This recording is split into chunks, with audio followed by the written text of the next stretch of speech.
حضرت عثمان غنی کا دور تھا، وہ ملحد شخص آیا، اس نے ایک سوال کیا، اس کا سوال سننا۔ اس نے کہا مسلمانوں یہ بتاؤ، تمہاری ایک قرآن میں آیت ہے، اللہ کہتا ہے میں ہر چیز پر قادر ہوں، کیا یہ آیت موجود ہے؟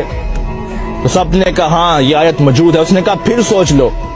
اس نے کہا ہم نے پڑھا ہی آیت موجود ہے۔ اس نے کہا میرا سوال سنو، یہ بتاؤ اللہ ہر چیز پر قادر ہے؟ مسلمان نے کہا اللہ ہر چیز پر قادر ہے۔ اس نے اب سوال کیا، اس نے کہا یہ بتاؤ اللہ چاہے تو اپنے جیسے خدا بنا سکتا ہے؟ ایسا اس نے سوال کیا کہ تمہارے قرآن میں آیت ہے کہ اللہ ہر چیز پر قادر ہے، اب یہ بتاؤ اللہ اپنے جیسا خدا بنا سکتا ہے؟ اب لوگ اس کا کیا جواب دیتے؟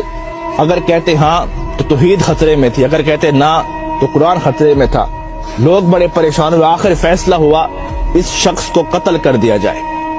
وہ شخص مسکرا پڑا، اس نے کہا میں تو قتل ہو جاؤں گا لیکن میرا سوال زندہ رہے گا، اس سوال کو لوگ سنیں گے اور میرا ایک نظریہ، میری ایک جماعت بن جائے گی۔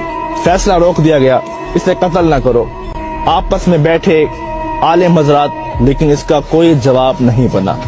ایک بوڑھا شخص بیٹھا تھا، اس نے کہا تیرا کیا سوال ہے؟ آ تجھے علی کی چوکھٹ پہ لے چلتا ہوں۔ وہ چل پڑا، علی کی دہلیز پر پہنچے، مولا علی باہر گئے ہوئے تھے، باہر لوگوں کا ہجوم تھا، سوال ہی ایسا تھا۔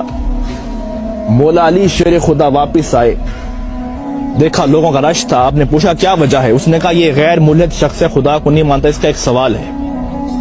آپ نے کہا بتاؤ۔ اس نے کہا علی سوچ سمجھ کے جواب دینا، سوال بڑا مشکل ہے۔ مولا علی نے کہا آج تک کوئی ایسا سوال ہی نہیں بنا جو علی کو مشکل میں ڈال سکے۔ اب وہ شخص سامنے ٹھہرا تھا، اس نے کہا علی سوال یہ ہے، آپ کی قرآن میں آیت ہے اللہ ہر چیز پر قادر ہے؟ آپ نے کہا ہاں ہے۔ اس نے کہا میرا سوال سنو، یہ بتاؤ اللہ اپنے جیسا اور خدا بھی بنا سکتا ہے؟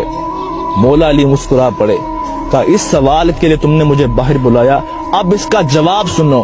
آپ نے کہا ہاں اللہ چاہے تو اپنے جیسا خدا بنا سکتا ہے، کئی خدا بنا سکتا ہے، لیکن فرق یہ رہے گا وہ جتنے بھی خدا بنائے گا وہ سب اس کی مخلوق ہوں گے، خالق پھر بھی وہ اللہ ہوگا۔ اب لوگوں پریشان ہوا، اس نے کہا علی بتاؤ تو صحیح یہ علم کہاں سے سیکھتے ہو؟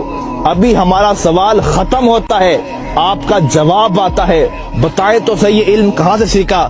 اب مولا علی کا فرمان سننا، کہا سنو ھذا صفت العلم ھذا لعاب رسول اللہ، یہ مصطفیٰ کی لعاب کا اثر ہے کہ علی کائنات کے راز کھول کے رکھ دیتا ہے۔ اس شخص کی چیخ نکلی، اس نے کہا جس کے لعاب سے علی بنتا ہے، جس کا علی ایسا ہوگا اس کا مصطفیٰ کیسا ہوگا، اور جس کا مصطفیٰ ایسا ہوگا اس کا خدا کیسا ہوگا۔